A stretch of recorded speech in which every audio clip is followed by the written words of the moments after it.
Before the weather gets nastier here, I'm going to do a little talk about how a bitless bridle or a halter needs to fit on your horse. So, on a skull here, you want this nasal bone is very thin.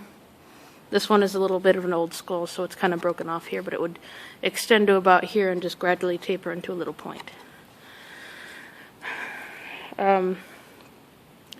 If you're not too careful about, if you have it down your noseband any lower than here, you could be in trouble if something happens or you pull a little too hard. You could actually break this nasal bone, and there's all this nasal fluid that would get in here, and it'd just be a terrible mess, very painful.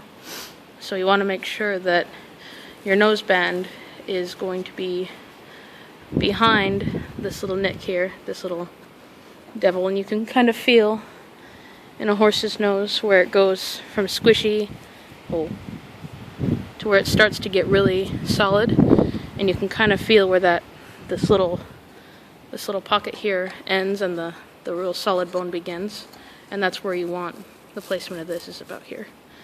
And you want to make sure that if you're using a rope halter or anything with like rings on the side for like a side pull or anything, that the rings or the knots are sitting above the teeth, where the teeth sit, the molars, and in front of this cheekbone right here.